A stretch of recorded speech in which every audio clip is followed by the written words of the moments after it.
Marketing Pulpit Show, and I am Robert Gatewood, your host.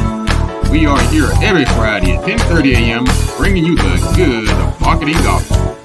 We're not saving souls, we're saving businesses, saving jobs, saving our community. Now, if I happen to save a soul along the way, don't hold that against me. We'll just call that icing on the cake. Now, the mission at Marketing Pulpit Show is to build strong businesses in our community so that we can put our people to work. And we do that with business development. So I'd like to welcome everybody to the Marketing Pulpit Show. I am a business developer by trade. That's right. I help people in the business space. So if you are a business owner and you're trying to get out here and make this money, I'm going to tell you, you cannot do this alone. It doesn't have to be me, but it's going to have to be somebody. You can't. What do you say? You go far. You want to go fast, go alone. If you want to go far, you have to bring in others. You have to bring in resources, and you have to talk to folks who've been there. So these gray hairs under my chin here, that's wisdom. I'm actually, I have a company called Gatewood Marketing and Web, and I'm also an author. I've written 2 books, and I actually teach this stuff over at the Prince George's College in the DC area. I also work with the Small Business Administration as a contractor to help people in that 8A SBA space. So I've done this for a minute, and I will continue to do it because I'm on a mission. Raison d'etre, reason for being. That's what I do. Thank you. We got an exciting show lined up today, as we always do. Today we're going to talk about, does networking still work? And the reason I'm talking about this today, because this is also the first Friday of the month where we have our First Friday networking event over at BLE Executive Suites. So if you haven't tried it out yet, go. This is a good day to try it. Go to marketingpulpit.com and you'll see the banner. You can register, or if you just want to drop by, you can register at the gate. Come on by, it's free.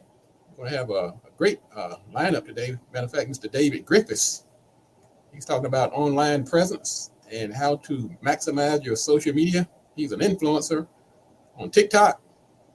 1 million followers, I heard, and so he's going to be there. I'll be there. Miss Bernadette Clay, of course, the sponsor of the BLE, the owner of the BLE Executive Suites, who's our sponsor. She'll be there talking about her success. So it's a great opportunity to come on out and network, and we're going to give you some tips later in the show on how to make that networking pay off. So that's going on. Also, the first month is the first Friday in May, and it's the 5th of May, which is also a celebration of Cinco de Mayo. It's a holiday that's celebrated in some parts of the world. It commemorates the victory of the Mexican army over the French in 1862 at the Battle of Puebla. They had about 6,000 French soldiers against 2,000 Mexican soldiers, and they prevailed. And that's not to be confused with the Mexican Independence Day, which is in September. It's September 16th. So got a lot going on today. And if we're going to talk about the Battle of Puebla, it also makes us think about how we can overcome staggering odds. Sometimes we have those odds stacked against us, like the Mexican army did against 2,000 against 6,000. It just reminds us that regardless of the odds, if you stick with it and believe in yourself and your ability to prevail and to win, then all things are possible. We're broadcasting today, of course, from Radio 1 95.9 FM. We also simulcasting at YouTube. We're on Facebook. We're on LinkedIn, and we are on Twitter. So this information is available to all who wants it, and I think that should be quite a few people.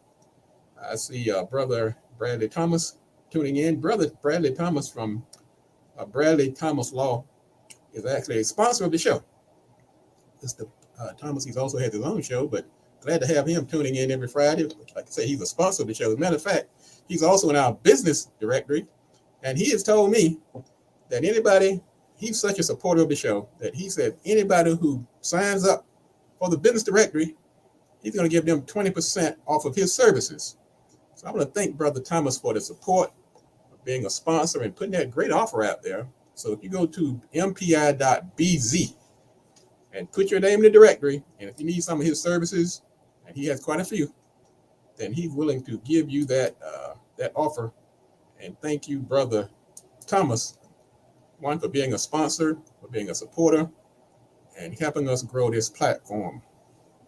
You can also find him at BradleyThomasLaw.com, and he's in the directory. Just go to the directory and you look at all the people who signed up since the last time, and it is steadily growing. If you want to build your business and with the support of the Marketing Pulpit, and just go in there and join up for one of our packages, as Arthur Hunter did. He has a Legal Shield subscription service for people to get their legal questions answered, and have quite a few others. Last week we had Brother Nathaniel Jordan. He came on board and he was also the guest. So one of our packages include coming on the show to tell the audience about your service. And so we have made this platform available for you because there's not a lot of really advertising vehicles out there that actually work. So we're glad to offer one, and you get the backing of the Marketing Pulpit as we broadcast live every week on Radio 1, 95.9 FM, 1450 AM, and on Facebook, YouTube, Twitter, and LinkedIn. Let's see what else we got going on. We're going to talk about somebody. Also, welcome Brother Gerald Brown. Thank you for being a great supporter. He's also in the directory. He's also one of our sponsors as well. So thank you, Brother Bradley Thomas and Brother Gerald Brown, two great human beings.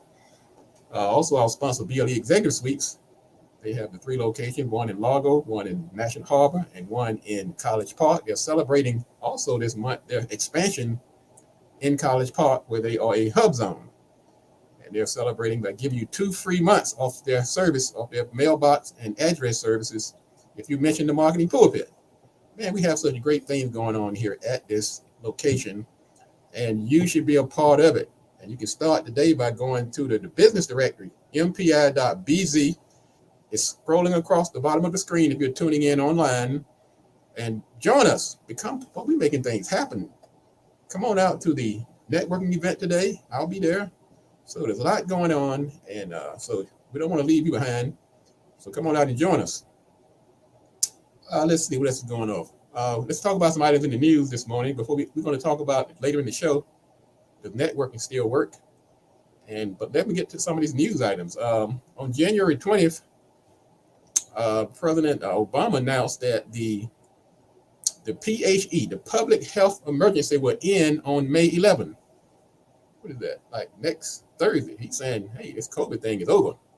So that means a lot of the bills and a lot of the legislations and a lot of waivers and things like that were in effect are going to end on May 11th, pretty much declaring that COVID is over.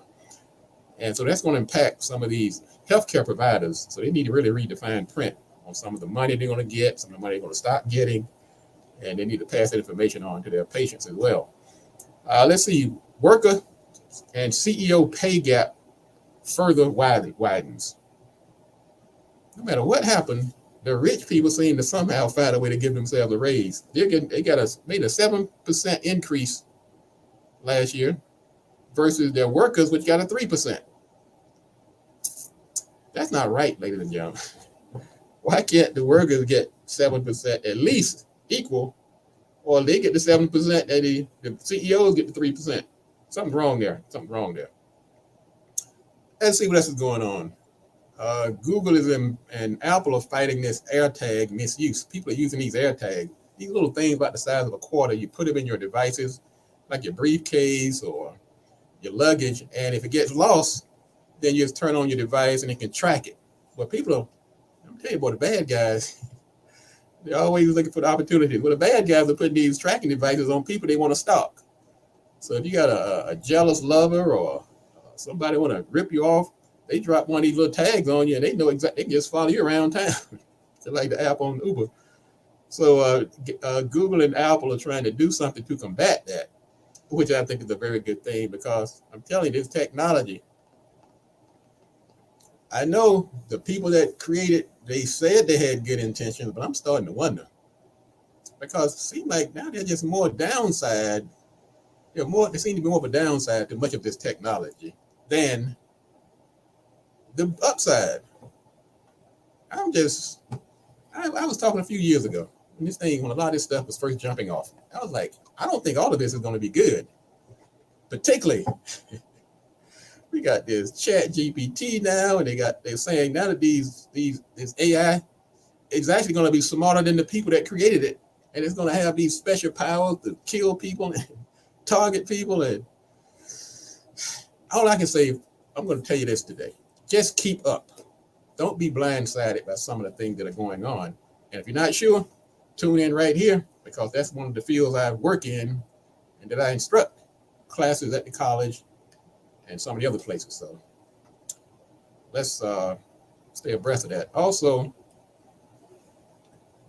JP Morgan has taken over First Republic. We've seen this, these banks are having some problems right now. Republic is failing, and JP Morgan took them over. But it brings up the topic of the FDIC. And that means that's the Federal Deposit Insurance Commission, which means that your money is protected when you put your money in a bank. It was established in 1933 because so many people were concerned about their money after the Great Depression. So, and since the Depression, this is a pretty good mark, there has not one penny been lost to bank failure because of the FDIC. Now, the FDIC is not free. It's like any other type of insurance. Banks have to pay into this insurance fund to make sure that their borrowers are protected to up to $250,000 per deposit, per institution, per category. So you have to really read up on this, because as we start seeing people make this money, realize $250,000 is not, you can go over that pretty easily now. You get a good idea, have a great business, go out here and become an influencer, then you need to know about these limitations on this FDIC. Now, you might want to find out if your bank has been insured, so you can go to FDIC. As a matter of fact, we put a link on the Marketing Pulpit under the Resources tab, where you can find out if the banks are insured, your bank is insured, or you can go to their website and it should have the FDIC symbol somewhere on the homepage. And that's a requirement for the banks to let the public know that their bank is insured. Now, certain things are not covered under the FDIC, things like money market accounts, certificates of deposits. Those things are covered, but it doesn't cover things like mutual funds and stocks and bonds and stuff like that. But certificates of deposits, savings accounts, money market deposits, those things are covered. But if you're not sure, go to the FDIC and they will let you know. We're going to be taking a break in a few minutes. Also, we're going to talk later on about networking and does it still work? But first, let's talk about this. Some of these attacks on delivery drivers has created fear among these gig workers. Once again, I think this is an area where the people that invented these apps and these services didn't quite think it all the way through. I mean, it is a field day for the bad guys. You can just call up your victim and have them to come to you. Think about it. If you're a nefarious, insidious individual and you have ill intent, all you need is a phone. Say, look, I want to have somebody to drive to me. I'm just going to wait out here in the alley for them to show up. Then I can rob them. I can take their car. When we come back, we're going to talk about a couple of instances that have really sent chills down the spine of many of the gig workers. And so we're going to hang on. We're going to talk about that when we come back. We're also going to talk about our sermon for today on networking. We're going to give you some quick tips on networking and how it works. In the meantime, go check out mpi.bz if you haven't joined the business directory yet. So hang on for a second. This is the Marketing Pulpit Show. I'm Robert Gatewood. We'll be back in a moment, so don't you go anywhere.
right, we're back.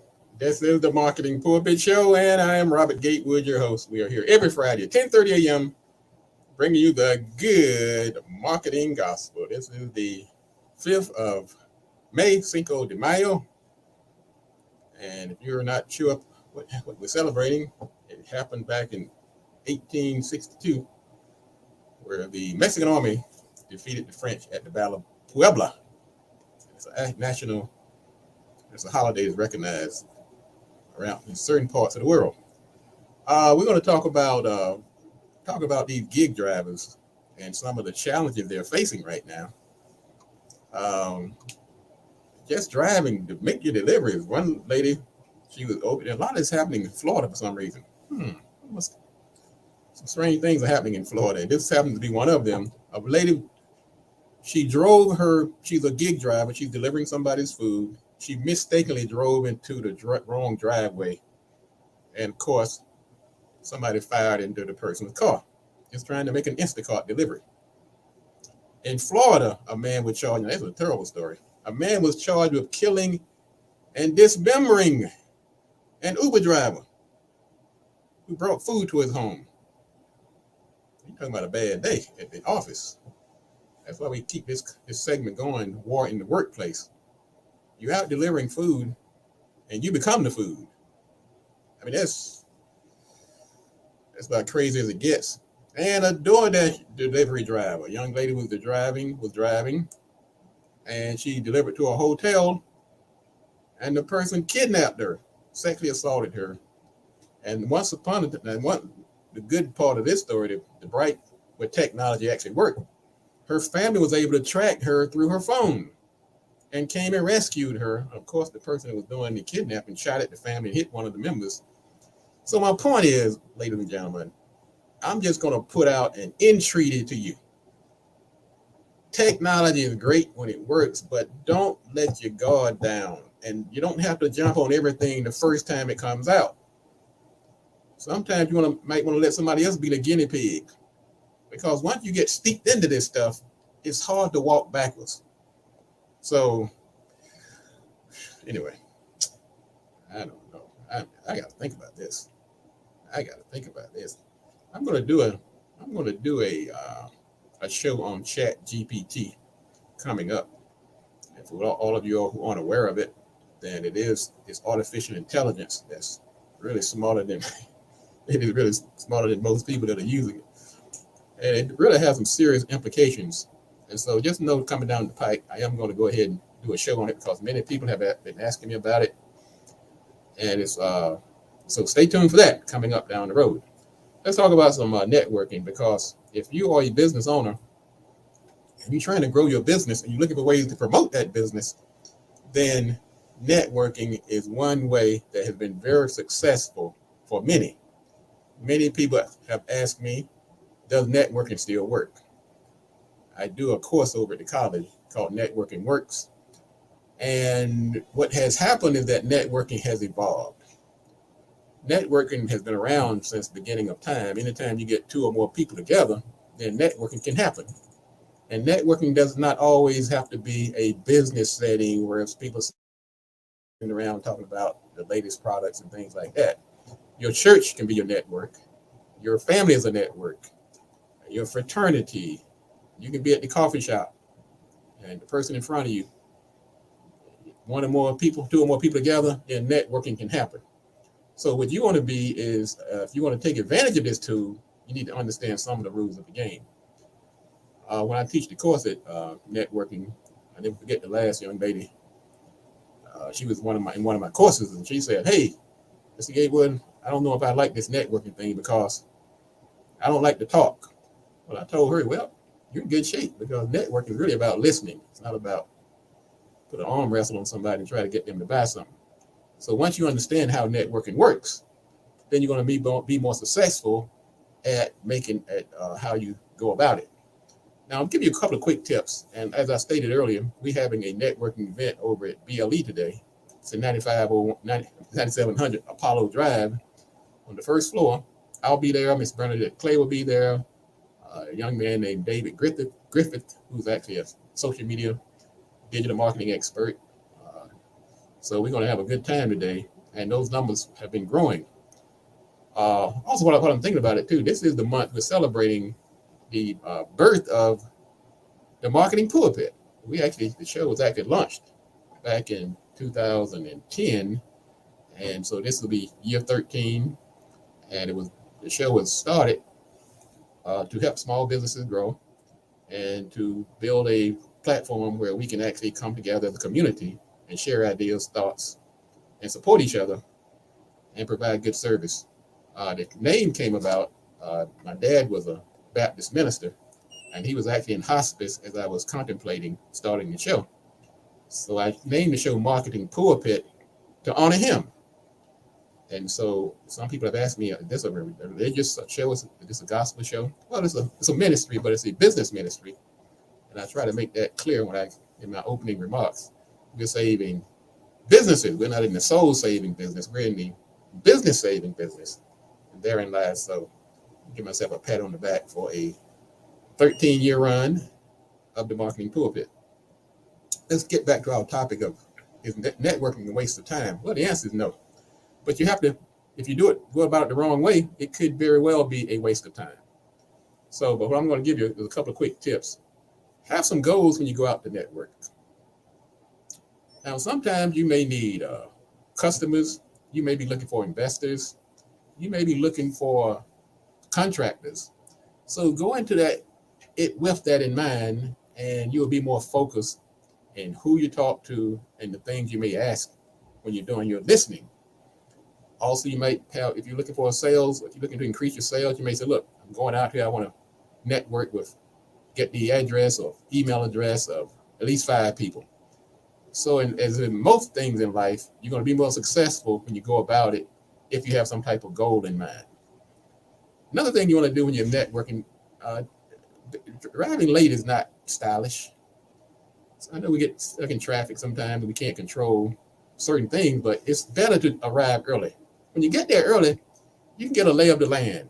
You can check out who the players are in the room, the power brokers. You can see what the food is. You can meet up with somebody, maybe find you a seatmate, but get there early and you're going to be much more comfortable. You walk into the middle of the event, you feel like you're walking in the middle of somebody's living room, they're having a wake or something. So get there a little early and check things out, and you can be more precise in how you're going to maneuver the room. You still want to dress professionally. I know we've gotten very relaxed over the years, but you want to also look at the organization and the event itself. You don't want to go in there with a gown on if they're outside, playing pickleball. So you want to dress for the occasion, but if it's a business event and it's inside of an office setting or something like that, then you want to dress accordingly. Because if you're serious and people you want to be taken seriously, then you want to dress the part. You might want to plan your conversations in advance. You might just put out some questions or some things you want to talk about. I always say have yourself a story to tell. If you have a very interesting story or background, or how you got into business, or what your plans for your business and what your inspirations are, have those stories planned out in advance, and you don't have to sit there and be scratching your head when it's time to talk. Of course, certain things you want to avoid. Don't get into any of these controversial topics. Don't talk about who you're going to vote for president, or certain things like race and gender. Some of those topics you really want to avoid, because you can't assume somebody just because they look like you, they have the same mindset as you. So it's better to just avoid those topics altogether. As I spoke earlier, you want to listen. That's going to be your best weapon, your best tool when you are in a networking environment. Be prepared to listen. That will bail you out every time. If you don't have much to say, just ask a question and let the other person, just turn them loose. Most people like to talk about themselves, so just let them talk, and then you might pepper in a question every now and then and paraphrase to make sure that they know that you're listening. But being a good listener is the number one tool that most professional networkers have advised as part of your networking. And the last tip I'm going to give you on networking today is to follow up. When you get ready to follow up, don't assume everybody. You don't have to follow up based on the alphabetical order. You want to follow up based on the urgency of the person's needs that you've spoken to. You might look at the profitability, the payoff. So, but follow up, you want to do, you set a time, you want to be on time. If you're doing something video related, virtual, remember the 3 L's, lens, lights, and locations. But you do want to follow up. Make that part of the plan when you schedule your networking event in the beginning. Don't have it as an afterthought or something you think about a week or two later after you end the event. So that's our tips on networking. If you want to practice this, you want to try them out today, then go over to meet me over at BLE today at the BLE networking event at First Friday. It's 9701 Apollo Drive in Largo, Maryland. And come on out there and have some food. We're going to have a little Cinco de Mayo celebration also after the event today at 1 o'clock. So come on out. This is the Marketing Pulpit, and I'll be there, and I'll be back next week also. We're going to have another topic of interest, and we're here every Friday at 10:30 a.m. Go to marketingpulpit.com, and don't forget to go to the mpi.bz and get your name in this business directory. And as I always say, if you want to be successful, you have to do these 3 things. You have to do the right thing, you have to do it at the right time, and you have to do it right. Enough talk. Let's get to work.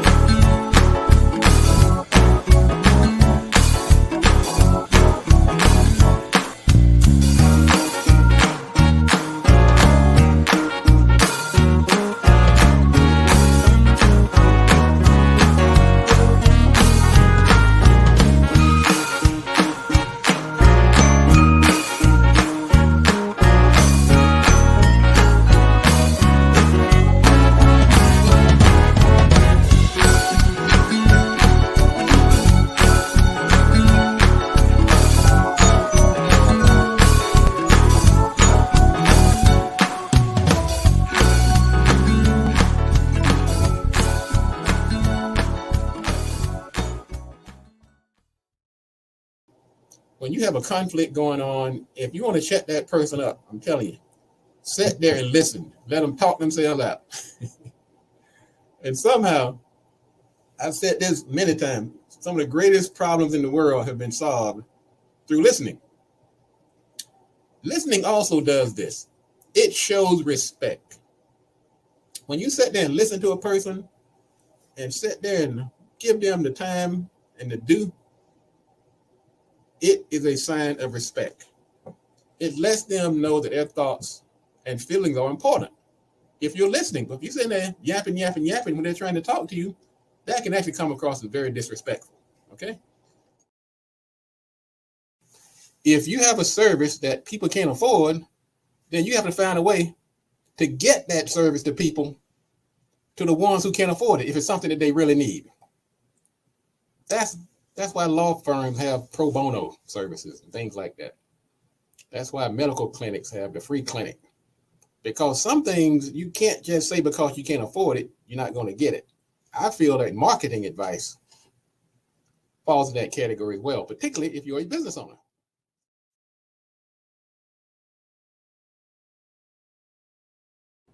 You can make money while you sleep.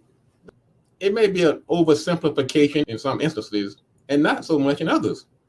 When we're talking about passive income and making money while you sleep, like most things in life, all things are not created equally. There's some you can make while you totally asleep. You can sleep for a week or two and not even worry about it. Others, you might be jumping up in the middle of the night because things are happening you have to attend to. So your sleep might be interrupted. Some you got to do a little work on. Some you got to do a lot of work on. So a lot of things have been thrown into that passive income basket. But I do like that concept that when I'm laying in the bed at night and I'm making money, that it doesn't mean that I didn't do some work before I lay down. So there's varying degrees of passive income.